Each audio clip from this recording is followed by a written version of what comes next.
Hello guys, pag-usapan lang natin ang breaking news. Ayon kasi sa bali-balita, nakakaloka.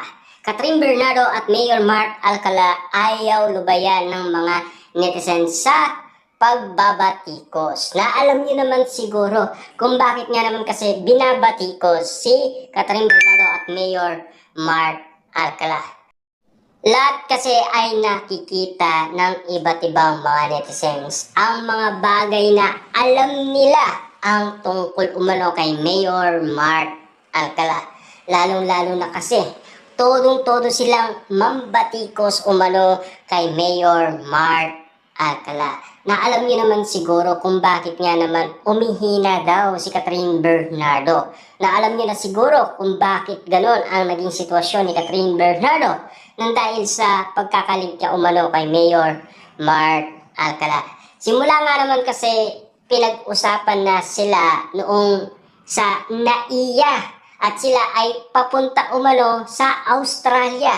Doon na dumagsa ang iba't ibang batikos umano kay Mayor Mark Alcala at Catherine Bernardo. Kita niyo naman ang mga sinasabi umano ng iba't ibang mga netizens tungkol umano kay Mayor Mark Alcala at Catherine Bernardo. Kung bakit nga naman nagkaganon si Catherine Bernardo. Alam niyo naman siguro, no? Kahit si Ma'am Bernardo ay hindi nga naman kasi gustong pumatol si Catherine Bernardo kay Mayor Mark Alcala. Ang sinasabi nga naman kasi ni Ma'am Bernardo, pag-isipan niya.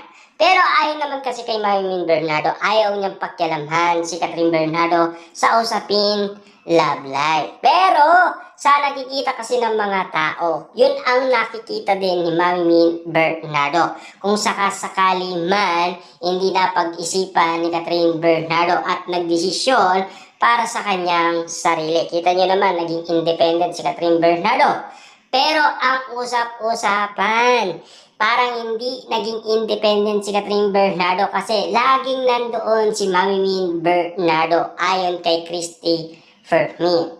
Pero at least kahit naging ganun pa man si Catherine Bernardo at Mayor Mark Alcala, at least wala silang tinatapakan na mga tao. Tahimik lang sila. Yan kasi ang mga naririnig natin sa iba't ibang mga fans ni Catherine Bernardo. Kung bakit nga naman patuloy lang ang pagtatanggol nila sa kanilang idolong sina Catherine Bernardo at Mayor Mark Alcala. Hindi na tayo alanghanin pa sa lahat ng mga kinikilos umano ni Catherine Bernardo at Mayor Mark Alcala. Alata naman kasi sa kilos nila.